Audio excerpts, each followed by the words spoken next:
Hallelujah, सबको जय मसीह। परमेश्वर का धन्यवाद हो। और आज मैं एक ऐसे विषय से आपसे बातचीत करना चाहता हूँ जिसे परमेश्वर चाहता है कि हम सीखें। और जब हम इस विषय की शुरुआत करने जा रहे हैं तो हम दानियल की पुस्तक 6 अध्याय उससे हम इसकी शुरुआत करेंगे। जब हम दानियल का 6 अध्याय पढ़ते हैं, यहाँ पर दानियल के विषय में लिखा है कि वह परमेश्वर के सामने 3 पहर घुटने टेक करके प्रार्थना किया करता था और दारा राजा के कार्य पर जो नियुक्त किया गया था दानियल, जो भी कार्य उसे सौंपा गया था उसे बहुत ही बखूबी अच्छी तरीके से बड़ी ईमानदारी से दानियल पूरा करता था।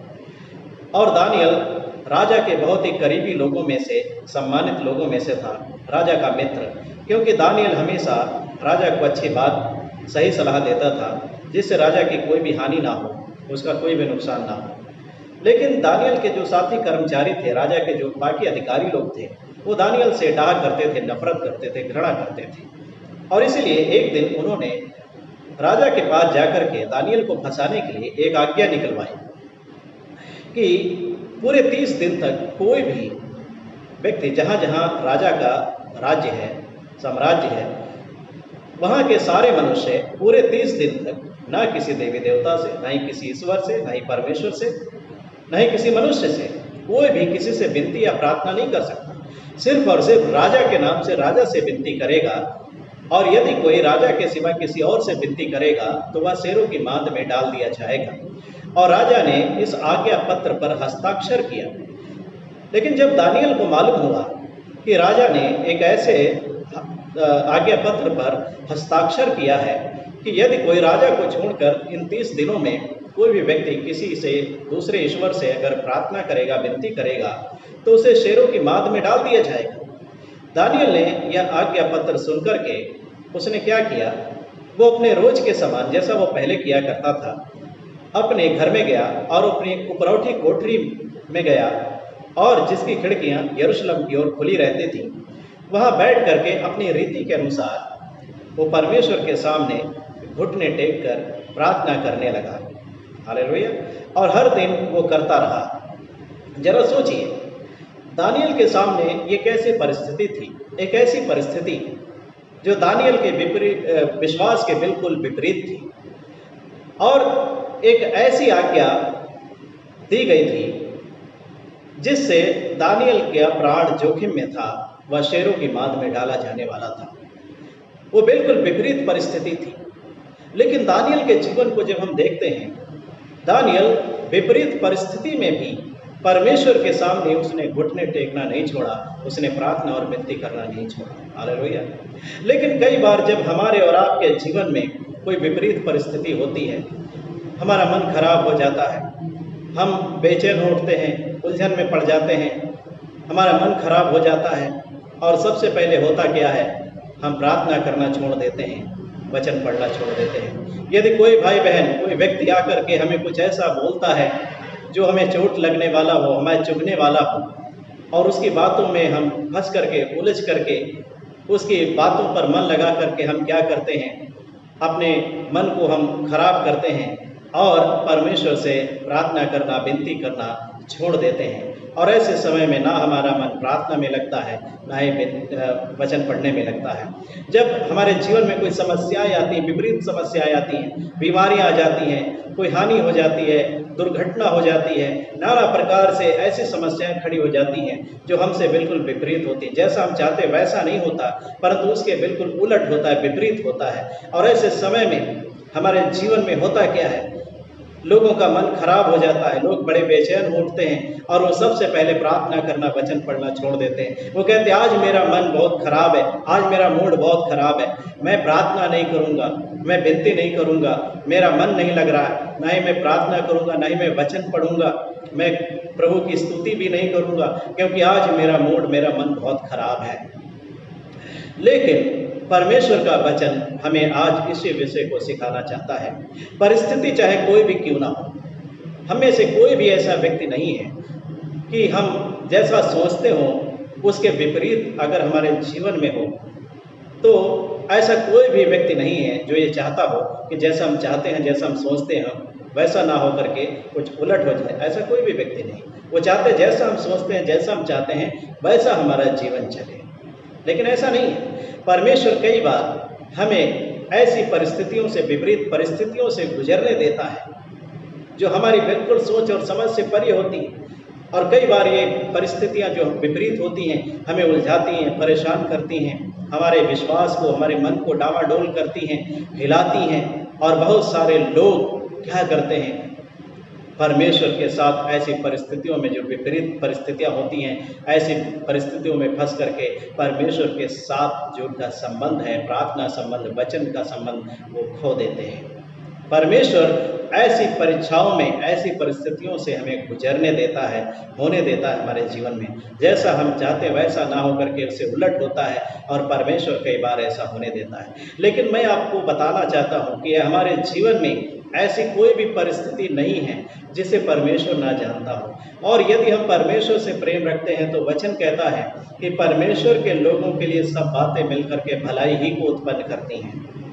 परमेश्वर की सारी जो योजनाएं हैं, कल्पनाएं हैं, जो अपने वो संतानों के लिए करता है, वो यिर्मयाह 29:11 में लिखा हुआ है कि वो भली हैं, अच्छे के लिए हैं, बुरी नहीं है। और परमेश्वर के लिए, परमेश्वर के लोगों के लिए सब बातें मिलकर के भलाई को ही उत्पन्न करती हैं, चाहे वो हमारी नज़रों में, हमारे देखने में अच्छी हो या बुरी हो।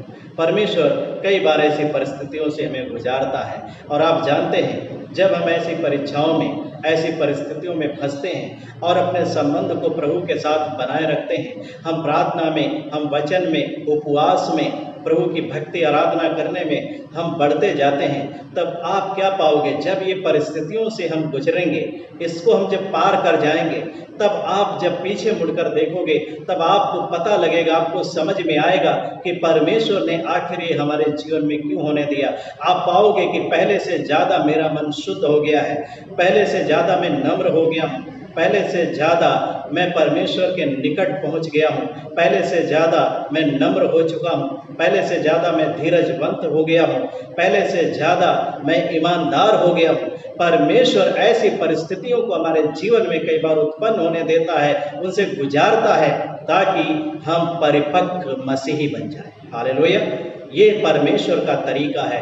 परमेश्वर कई बार हमें दुख रूपी अग्नि की भट्टी से गुजारता है, ताकि परमेश्वर के जन शुद्ध हो जाएं, पवित्र हो जाएं और उसके योग्य हो जाएं और मसीह की पहचान में बढ़ते जाएं। हालेलुया। दानियल के सामने एक बहुत ही विपरीत परिस्थिति थी, उसकी जान जोखिम में थी, लेकिन दानियल जानता था, अगर मैं परमेश्वर को छोड़कर राजा से विनती करता हूँ तो परमेश्वर की उस आज्ञा को तोड़ूंगा जो परमेश्वर ने मूसा को दिया। निर्गमन 20 अध्याय में 10 आज्ञाओं में पहली आज्ञा थी कि तू मुझे छोड़ दूसरों को ईश्वर करके ना मानना। न ही किसी देवी देवता को हम ईश्वर करके मानकर उससे ना ही प्रार्थना कर सकते हैं, ना ही मूर्ति से प्रार्थना कर सकते हैं, ना ही किसी इंसान से हम प्रार्थना कर सकते हैं। हम सिर्फ और सिर्फ परमेश्वर से ही प्रार्थना कर सकते हैं, क्योंकि उसी से ही प्रार्थना की जा सकती है और वही प्रार्थना करने के योग्य है, जिसके सामने हर इंसान आकर के घुटने टेक करके प्रार्थना विनती कर सकता है। हालेलुया।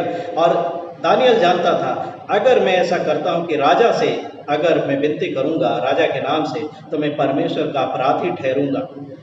थोड़ी देर का दुख अच्छा है, लेकिन ज़्यादा देर का दुख अच्छा नहीं। थोड़ी देर, जब तक हम इस संसार में, शरीर में रहते हैं, मसीह के नाम के कारण हमारे जीवन में कई बार सताव आते हैं, दुख आते हैं, और बहुत सारे लोग घबरा करके पीछे लौट जाते हैं। लेकिन बहुत सारे लोग जो सहते हैं, वो क्या करते हैं, वो ये सोचते हैं कि मसीह ने हमारे लिए दुख सहा तो हम भी सहेंगे। और जब ऐसा सोच करके हम दुख सहते हैं, मसीह के नाम से हम सताव को सहते हैं, तब हमारे लिए स्वर्ग में एक बड़ा प्रतिफल होता है। हालेलुया। लेकिन यदि हम पीछे लौट जाएंगे दुखों और तकलीफों को देखकर डर के मारे, तो हम अपने जीवन को खो देंगे। और दानियल के सामने यहाँ पर एक ये चुनौती थी, एक चुनाव करने का समय था कि वह थोड़े सा सुख के लिए हमेशा का दुख चुन ले, या फिर थोड़ा सा दुख उठा करके हमेशा का सुख चुन ले। दानियल जानता था, अगर मैंने परमेश्वर को छोड़ दिया तो सीधे सीधे जब परमेश्वर का न्याय प्रकट होगा, परमेश्वर न्याय करेगा, मुझे दंडित करेगा। लेकिन यहाँ पर अगर मैं शेरों की माद में डाला जाऊँगा तो बस थोड़ी देर के लिए दर्द होगा, शेर मुझे फाड़ेंगे, नोचेंगे, खा जाएंगे, ज़्यादा से ज़्यादा 5 मिनट, इससे ज़्यादा नहीं। लेकिन यदि इस दुख से बचने के लिए मैंने परमेश्वर का इनकार कर दिया तो परमेश्वर मुझे दंडित करेगा, मैं अपराधी ठहरूंगा। दानियल ने विपरीत परिस्थितियों में, वो जानता था कि मेरी जान जोखिम में है, उसने परमेश्वर के सामने घुटने टेकना नहीं छोड़ा। वो जैसे रोज अपने प्रार्थना परमेश्वर से अपनी प्रार्थना करता था, वैसे ही परमेश्वर के सामने रोज घुटने टेक कर गिड़गिड़ा करके प्रार्थना करता रहा। हालेलुया। जब हम 11वां पद पढ़ते हैं इस दानियल की पुस्तक का 6 अध्याय का 11वां पद, तो यहाँ पर लिखा, तब उन पुरुषों ने उतावली से आकर दानियल को अपने परमेश्वर के सामने विनती करते और गिड़गिड़ाते पाया। अतः वे राजा के पास जाकर उसकी राज आज्ञा के विषय में उससे कहने लगे, हे राजा, क्या तूने ऐसे आज्ञा पत्र पर हस्ताक्षर नहीं किया कि 30 दिन तक जो कोई तुझे छोड़ किसी मनुष्य या देवता से विनती करेगा वह सिंहों की माद में डाल दिया जाएगा? राजा ने उत्तर दिया, हाँ, मादी और फारसियों की अटल व्यवस्था के अनुसार यह बात स्थिर है। ये 11 से लेकर 12 पद तक जब पढ़ते हैं तो ये बात हमें मिलती है। और क्या हुआ तब? इन पुरुषों ने क्या बताया, जो दानियल को फंसाने के लिए जिन्होंने ऐसी आज्ञा को निकलवाया था, राजा से कहने लगे, ऐसी आज्ञा तूने निकाली, लेकिन फिर भी यहूदी बंदियों में से जो दानियल है उसने, हे राजा, ना तो तेरी ओर कुछ ध्यान दिया और ना तेरी हस्ताक्षर किए हुए आज्ञा पत्र की ओर। वह दिन में 3 बार विनती किया करता है, यह 13वें पद में लिखा हुआ है।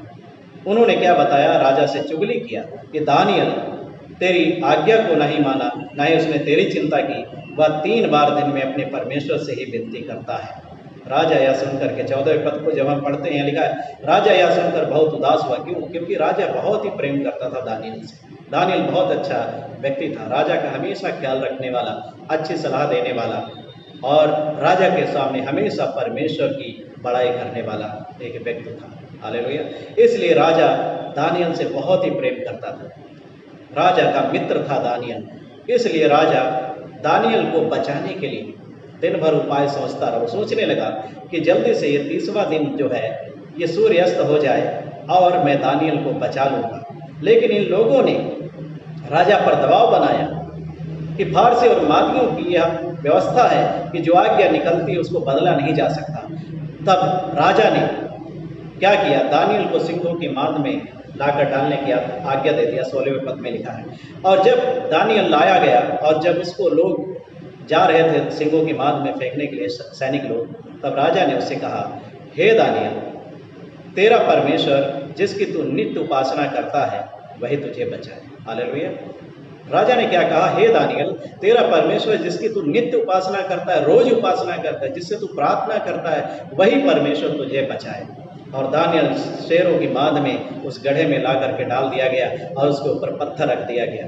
और राजा अपने घर पे गया। उस दिन उसने कोई भी सुख सुविधा नहीं, कोई भी चीज़ सुख सुविधा की चीज़ नहीं लिया, ना ही उसने खाना खाया। वो रात भर टहलता रहा, सो नहीं पाया। और जब भोर हुई वो जल्दी से फुर्ती से उस गड्ढे की ओर गया और जोर से उस शेर की माद के पास जाकर के चिल्लाने लगा, हे दानियल, तेरा परमेश्वर क्या तुझे बचा सका? दानियल अंदर से आवाज देता, हे राजा, तू युगानुयुग जीवित रहे। मेरे परमेश्वर ने अपने एक दूत को भेज करके सिंहों के मुंह को बंद कर दिया और उन्होंने मेरी कुछ भी हानि नहीं की। हालेलुया। राजा आनंदित हुआ, खुश हुआ, दानियल को निकालने की आज्ञा दिया और जब उसकी जांच पड़ताल की गई उसके शरीर पर कोई भी हानि का निशान तक नहीं पाया गया। और राजा ने उन लोगों को, जिन लोगों ने दानियल की चुगली की थी, आज्ञा दिया कि उन लोगों को उनके बीवी बच्चों समेत ला करके सिंहों की माद में डाल दो। और राजा की इस आज्ञा के अनुसार वो सारे लोग जिन्होंने दानियल की चुगली की थी, दानियल को फंसाने के लिए, उसको नष्ट करने के लिए योजना बनाई थी, वो सभी अपने बीवी बच्चों समेत नष्ट कर दिए गए, सिंहों के गड्ढे में डाल दिए गए। और लिखा है कि वो पेंदी तक, गड्ढे के पेंदी तक भी ना पहुँचे थे कि सिंहों ने झपट कर उनको हड्डियों समेत उन्हें चबा डाला। ये परमेश्वर की मार है, ये परमेश्वर का दंड है। मेरे प्रिय भाई बहनों, आज परमेश्वर हमसे अपने वचन के द्वारा ये बताना चाहता है कि परिस्थिति चाहे कोई भी क्यों ना हो, परमेश्वर उससे अनजान नहीं है। जो हमारे जीवन में विपरीत परिस्थितियां उत्पन्न हुई हैं, परमेश्वर उससे हमें गुजारना चाहता है ताकि हम एक परिपक्व मसीही, एक विश्वासी बन जाए, उसकी संतान एक ऐसी संतान बने जो उसके पहचान के द्वारा पहचानी जाती हो और मसीह की पहचान में हम बढ़ते जाएं। हालेलुया। परमेश्वर हमें ऐसी परिस्थितियों से, विपरीत परिस्थितियों से गुजारता है ताकि हम और भी परिपक्व मसीही बन जाएं।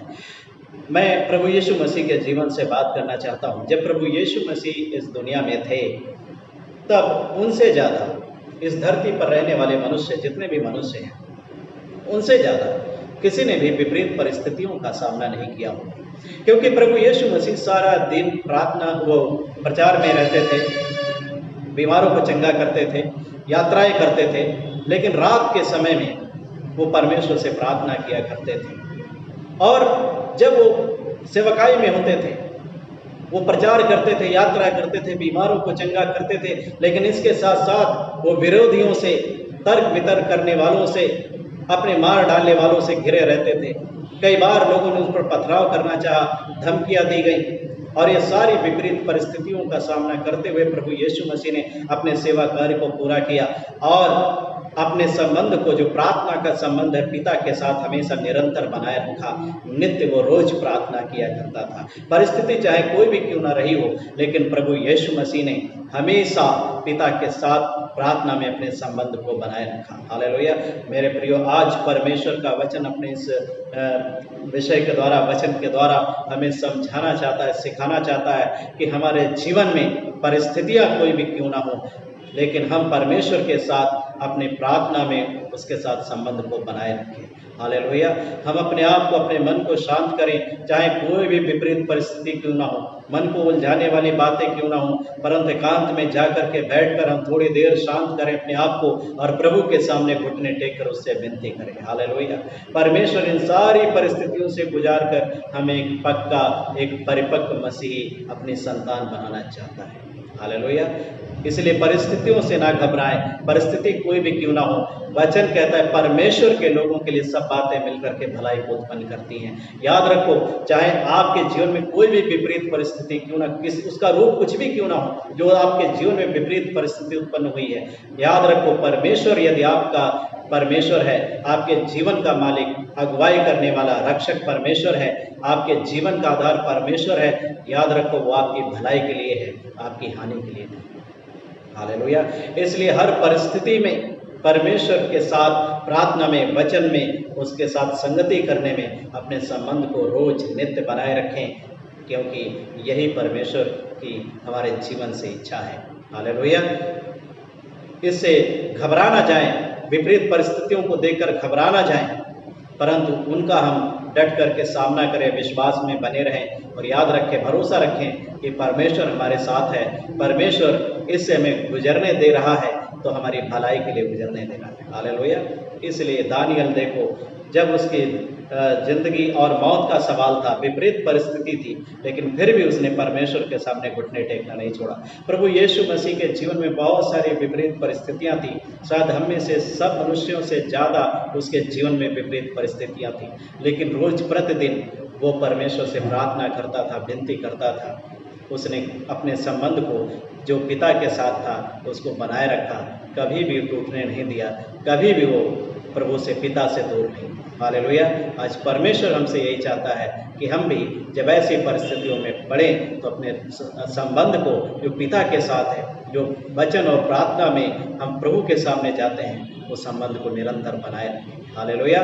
पवित्र आत्मा इस कार्य में आपकी सहायता, मदद करें। सबको जय मसीह। परमेश्वर आप सभी को आशीष दें। हालेलुया।